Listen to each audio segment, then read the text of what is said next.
What's up, everybody? This is Pianolin TV, your classical podcast. Your host, Alexander Bowie, joined by co-host Jeremy Au. And you know what it is? It's audition and competition season.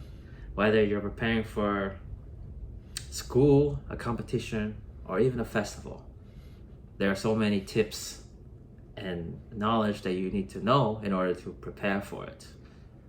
You know, Jeremy has graduated with a bachelor's, but that doesn't mean that he got into school very easily. Or even me, when I went to Manhattan School of Music for my undergrad. Everything needs preparation. And with enough preparation, you're able to get what you want. However, that's not always the case. Jeremy, why don't you tell us about your journey and how it helped you get to where you are today?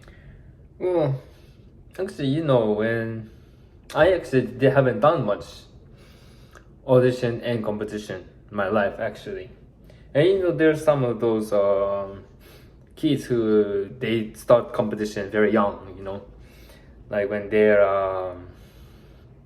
like 10 or something, and I guess that's good too, but I guess I never really thought about competing, I always just thought about just studying the instrument, and but now I think of it, I guess I should have done more competition when I was younger, because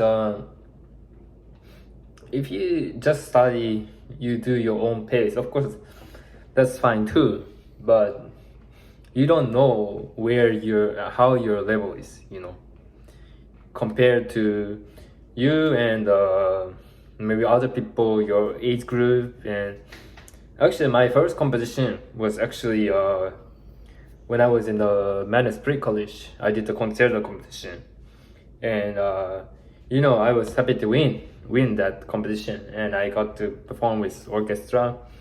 And I've done like other small things, very minor ones, and then I also did the ones at Rutgers, the undergrad concerto competition, and I was able to perform with the orchestra there as well. But I don't have that much competition experience, and I guess maybe if I did more competition when I was younger, I could have it would have built me more, and then in auditions, I actually haven't really done much auditions actually, but I never did a college audition. But the college audition, I feel that's a process. It really builds you, and I feel now maybe I should have done the college audition process, because when you audition for the college, you do, they give you the requirement, and you do a little bit of like Bach or something, the sonata concerto, and then so then you build that really well, and then you have to perform it, you have to do recording. So I think a lot of people, when they do the college audition, they really improve actually. I've seen a lot of people, they go through that college audition process, and they improve so much actually, just through that, that year or that half year, But other than that, I've done some auditions where I haven't gone in and got some things, but that was also a good experience, It's also good to have a bad result, because then you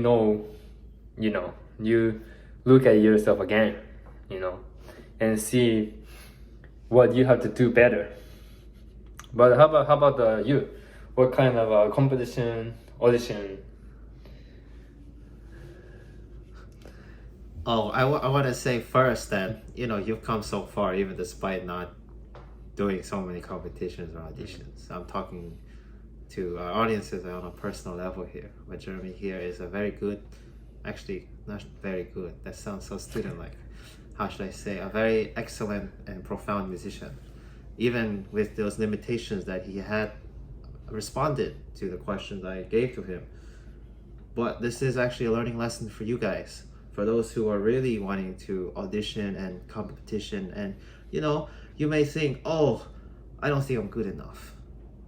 You never know until you put yourself out there. You don't know, other people who are applying to the same competitions or colleges or festivals that you are doing. So why not put yourself out there and see what brings you? I know there are so many great musicians in our field, our friends, who say the same thing. I don't think I'm good enough. It's the self-doubt and self-criticism that will actually hurt you and not bring you up. So use Jeremy's experience as a learning lesson for you. Start young, because when you get older, you may have to take care of yourself financially. So when you're young, you may be lucky enough to have parents or guardians to take care of your education and all of that. So that's my advice to you. For me, I've done a little bit more, and also because I'm older than Jeremy. So I did a few competitions in high school as well, and I won several. I've been on television, I've been on the news. So I could say that I'm a little lucky to be able to actually attend those and be able to perform. But it was just the drive that it gave me. I think the first drive what really gave me was being on television for America's Got Talent. And that's when my life changed and I wanted to become a pianist. Being able to perform in front of 40 million people is no joke. I don't think many people can say, oh, I just went on TV and just played or talked for 40 million people. I was only 16 years old, but that just gave me the thrill and adrenaline. And winning some competitions there and also failing some. I mean, I can't win them all. It's impossible. Music is very, very subjective based on the jury. And even if you think you played the best, the jury may say, no, we prefer another candidate. And it's not your fault. So don't feel bad if you never can make it. It's not entirely up to you.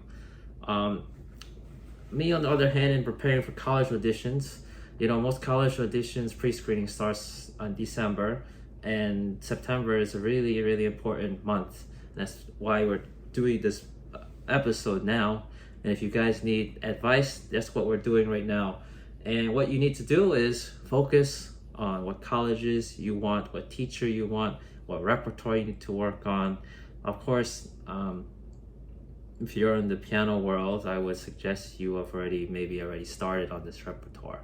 It's gonna be very hard to do it in 3 months and do a recording on a brand new piece, but who knows, you may be a very talented musician like Mozart or Beethoven, and you can memorize pieces very quickly. So I've done some school competitions as well. I've won the chamber competition at Manhattan School of Music, and the Rutgers Concerto competition, the Rutgers Chamber Music competition, school-wide and also nationwide.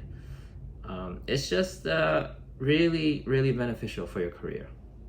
Having those competitions, having those auditions, it's really motivation. As Jeremy had mentioned, if you're just studying by yourself, it's okay. But sometimes you might say, oh, I'm bored. What am I practicing for? Just for my lessons? This is so boring. So it gives you that thrill. Put yourself out there and really don't worry if you're gonna get it or not, because your life will change regardless. Jeremy, you did some festivals as well, right? Yes, I did festivals as well. Those are also good too, Anything, I think, you see other people, your age, around your age, and you see their level, And it was when I first went to Meadowmount Festival, Meadowmount. I went there and then I saw so many young players that are really, really like almost like top level, And before that, I didn't really see those kind of people, And I think now maybe I should have gone to somewhere like that when I was younger. And then so I can be exposed to that when I'm younger, so I see it earlier. So I didn't really do any those events until when I was like 18, 19 or something. So it would have changed, I guess, my music career, if I was to do. So I really recommend for anyone. And then, well, it's the same thing, I guess. You don't know what you're preparing for if you don't do any event. And also, the music is, it's not like a sport. Well, I mean, yeah, I guess like if you play tennis, right? You're always against the other person. You're against your opponent, right? And then you adjust what you do to your opponent, and then you have to win against the opponent. But something like music really similar to bodybuilding. Those bodybuilding competition, you bring what you have. You train, you diet, you build your physique, and then you get on the stage, and then you compete against the other people. And then same thing, similar to bodybuilding. Maybe one judge likes this physique, but another judge likes this physique. And same with the music too, because it's not like the running or like the tennis where you have someone who wins, and it's clear that someone wins. It's not the same when you play the piano or you play the violin. You don't know. I mean, of course, sometimes there's clear difference, but when they're really close, and then same thing in the bodybuilding, when everyone's in great shape, they look good. Some judge might like this kind, some judge might like that kind. So that's also different too. So I guess it's very good to experience that earlier. Oh, these are wonderful, great tips.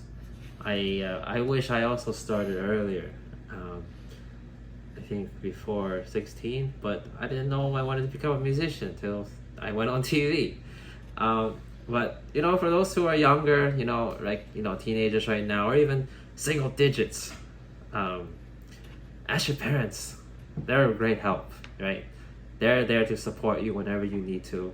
And ask your parents, hey, mom and dad, hey, can I audition for this festival? Oh, can I audition for this organization? And if your parents, they think it's a good fit, that's great. But because parents aren't in your shoes, they're not learning your instruments, they're not going through the everyday motions with your teacher. So you may never know. And ask your teacher. Your teacher has a lot of experience, and no matter what teacher you have, they're mostly wonderful. I say mostly because it's not a perfect world. But do take that adventure. Take that leap forward, and don't wait till you're old like us. Even though we're not that old, but we're up to the point that we're no longer in the exploring stage, and there's age limits for certain competitions, even for colleges. There are some limitations. So the younger you are, the better it is, the better chance you have, and go over this with your teacher as well, because teachers are your guidance, and they're there to help you not only just play your instrument but in your career as well. You notice that Jeremy and I are wearing our school outfits. I mean, not outfits, but representing our schools, because it's so valuable and actually very memorable. Once you leave school, you may actually miss it a lot, or you may not. It depends on what your experience was at school, but I surely do miss going to Manhattan School of Music, because it really changed my life. The competition, the friendly competition as well within your peers, That's also a competition. Preparing for that and just watching your peers practice or how they study. It actually motivated me as well, and it's very healthy. So schools have their own competitions, but also look nationwide and even international. You may never know until you actually put yourself out there. The only, the competition I recommend avoid is, sometimes they got those competition where they got 20 first prize winner, and they got another 20 second prize winner, Those I feel those are actually not a very good lesson, And I think Oh man, 20 first prize winners? yeah, they have those. What makes you say, oh hey, I attended this competition and I won first place with 19 other people? Well, maybe they don't say it like that. Maybe I think they say like gold prize, silver prize, But sometimes. Oh yes. I would consider them as scam competitions.